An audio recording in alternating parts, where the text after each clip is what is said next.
আসসালামু আলাইকুম। আজকে কিছুক্ষণ আগে একটি রিপোর্ট প্রথম আলোতে প্রকাশ পেয়েছে। তাতে বলা হচ্ছে ঠেকানো যাচ্ছে না রিজার্ভের পতন, ডলার সংকট। দর্শক, সবচেয়ে যে উদ্বেগ উৎকণ্ঠা গত ২-৩ বছর ধরে টানা চলেছে সেটা হচ্ছে রিজার্ভের যেই সংকট, সেটি রিজার্ভ সংকট কোনোভাবেই কাটছে না। একটা সংকট যদি একটা সার্টেন পিরিয়ডে যদি কাটানো না যায় তখন কি হয়? তার অবনতি হয়।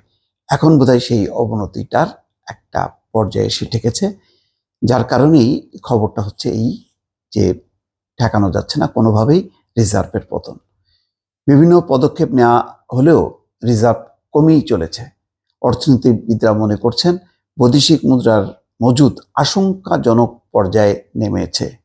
দর্শক, আজকে যে মার্কিন যে সহকারী পররাষ্ট্রমন্ত্রী ডোনাল্ড লু এসছেন, তাতে কিন্তু সালমান এফ রহমানের সঙ্গে আলোচনার প্রথম ভাগেই ছিল বাংলাদেশের রিজার্ভ পরিস্থিতি। এবং এই রিজার্ভ পরিস্থিতি, এই সংকটটা তারা জানতে চাইছে এই কারণে যে এখানে তেল, গ্যাস, আইটি খাতে বিপুল পরিমাণ মার্কিন বিনিয়োগ আছে। সেই বিনিয়োগকারীরা অর্থ পাচ্ছে না। সুতরাং এটা এখন মার্কিন যুক্তরাষ্ট্রের নতুন একটি চিন্তা, নতুন একটা উদ্বেগ, উৎকণ্ঠা। সেটা নিয়েও কিন্তু ডোনাল্ড লু আলোচনা করেছেন ইতিমধ্যে। তো বলা হচ্ছে ২ বছর আগে দেশে শুরু হওয়া ডলারের সংকট কাটছে না। বৈদেশিক মুদ্রার মজুদ বাড়াতে সাম্প্রতিক সময়ে যেসব পদক্ষেপ নেওয়া হয়েছিল সেগুলো রিজার্ভ বাড়াতে ব্যর্থ হয়েছে। ডলারের সংকট না কাটায় রিজার্ভের পতন ঠেকানো যাচ্ছে না, বরং প্রায় প্রতিনিয়ত কমছে রিজার্ভ। বাংলাদেশ ব্যাংক সূত্রে এই তথ্য পাওয়া গেছে। এশিয়ান ক্লিয়ারিং ইউনিয়নের মার্চ, অর্থাৎ আকুর মার্চ এবং এপ্রিল মাসের দায় মেটানোর পর বাংলাদেশ ব্যাংকের হিসেবে মোট রিজার্ভ কমে 23.77 বিলিয়ন বা ২,৩৭৭ কোটি ডলারে নেমে এসেছে।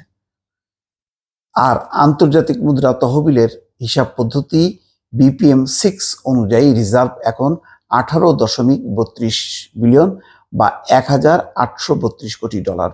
তবে প্রকৃত বা দায়হীন রিজার্ভ এখন 13 বিলিয়ন বা 1,300 কোটি ডলারের কিছুটা কম বলে জানা গেছে। প্রকৃত রিজার্ভ সেটাই যার বিপরীতে কোনো দায় নেই, বরং যে কোনো সময় তা ব্যবহার করা যায়। তার মানে 13 বিলিয়নের নিচে নেমে গেছে এবং এটি হচ্ছে প্রকৃত রিজার্ভ। তো দেখেন সংকটটা কিভাবে আমাদের ঠিকই চেপে বসলো। বাংলাদেশ ব্যাংকের সূত্র বলছে এখন আমদানি নিয়ন্ত্রণের পরও প্রতি মাসে আমদানি দায় মেটানোর জন্য গড়ে প্রায় 500 কোটি ডলারের প্রয়োজন হচ্ছে। ফলে প্রকৃত রিজার্ভের অর্থ দিয়ে 3 মাসেরও আমদানি খরচ মেটানো যাবে না। এখন একটা ন্যূনতম থাকে যে 3 মাসের আমদানি ব্যয় মেটানোর খরচ থাকতে হবে, এটা হলো মিনিমাম। সেটাও কিন্তু এখন আর থাকছে না। অর্থনীতিবিদরা মনে করছেন বৈদেশিক মুদ্রার মজুদ আশঙ্কাজনক পর্যায়ে নেমেছে। বিশ্বব্যাংকের বাংলাদেশ কার্যালয়ের সাবেক মুখ্য অর্থনীতিবিদ জাহিদ হোসেন জানান, দেশের আর্থিক খাতের স্থিতিশীলতার জন্য ভালো পরিমাণ রিজার্ভ থাকা জরুরি। এখন রিজার্ভ যে পর্যায়ে নেমে এসেছে তা নিয়ে যথেষ্ট শঙ্কার কারণ আছে। কারণ এই রিজার্ভ দিয়ে দেশের 3 মাসেরও আমদানি দায় মেটানো যাবে না। এই রিজার্ভ আছে, তাতে 3 মাসের আমদানি দায় মেটানো যাবে না। অথচ 2 মাস পর পর পেমেন্ট করতে হবে। তাহলে এরপরে 2 মাসের যদি পেমেন্ট দেওয়া হয়, মানে জুলাই, আগস্ট, তারপরে হাতে কি থাকবে? ভারতের 12-13 মাস ও ভিয়েতনামের 7 থেকে 8 মাসের আমদানি দায় মেটানোর মতো রিজার্ভ আছে। ভারতেরও মানে 12 থেকে 13 মাস এবং ভিয়েতনামের 7 থেকে 8 মাস মানে আমদানি দায় মেটানোর মতো রিজার্ভ আছে। আর আমাদের কি অবস্থা? 3 মাসেরও নেই। জাহিদ হোসেন বলছেন, আমদানি নিয়ন্ত্রণ করে দেশের কাঙ্ক্ষিত জিডিপি প্রবৃদ্ধি অর্জন করা সম্ভব না। মানে শুধু আমি আমদানি নিয়ন্ত্রণ করলাম, কোনোভাবেই আমি আমদানির জন্য এলসি খুলতে দিলাম না, তার মানে আমি মানে আমার যেই জিডিপির যে প্রবৃদ্ধি অর্জন আমি করতে পারবো সেটা সম্ভব না। উৎপাদন বাড়িয়ে ভালো জিডিপি অর্জন করতে যন্ত্রপাতি, কাঁচামাল, মধ্যবর্তী পণ্য আমদানি বাড়াতে হবে। এজন্য আমদানি 5 বিলিয়ন ডলার থেকে বাড়িয়ে 7 বিলিয়ন ডলারে উন্নীত করতে হবে।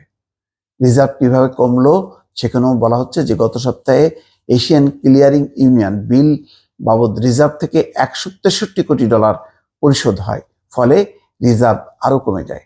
আগামী 30 জুন পর্যন্ত বাংলাদেশের জন্য আন্তর্জাতিক মুদ্রা তহবিলের দেওয়া নিট বা প্রকৃত বৈদেশিক মুদ্রা রিজার্ভের লক্ষ্যমাত্রা ছিল $2011 কোটি। বাংলাদেশের অনুরোধের পর আইএমএফ তা কমিয়ে $1475 কোটি নামিয়েছে। তবে প্রকৃত এই রিজার্ভ এখন $1300 কোটি কম। তার মানে বাংলাদেশের অনুরোধে আইএমএফ যেই লক্ষ্যমাত্রা নির্ধারণ করলো, এখন দেখা যাচ্ছে সেই লক্ষ্যমাত্রাও পূরণ করতে পারছে না বাংলাদেশ। ফলে এখনো লক্ষ্য অর্জনের বেশ দূরে রয়েছে বৈদেশিক মুদ্রার মজুদ। 2021 সালে বাংলাদেশ ব্যাংকের মোট রিজার্ভ $4800 কোটি ছাড়িয়েছিল কেন্দ্রীয় ব্যাংকের নিজস্ব হিসেবেই, যা এখন কমে $2377 কোটি, মানে অর্ধেকে চলে আসছে।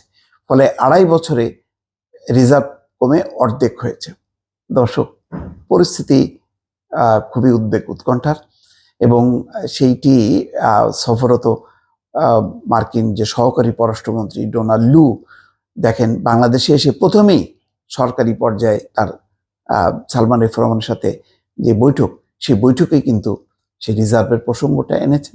তাদের যে পাওনা ডলার, মানে বিনিয়োগের অর্থ, অর্থাৎ যেটা ডলারে পরিশোধ করতে হবে, সেই প্রসঙ্গটা উত্থাপিত হয়েছে। তার মানে তারাও টের পেয়ে গেছে। এবং এখন নিশ্চয়ই দর্শক বুঝতে পারছেন যে পিটার ডি হাস কেন বাংলাদেশ ব্যাংকে ছুটে গিয়েছিলেন। ভালো থাকবেন। আল্লাহ হাফেজ।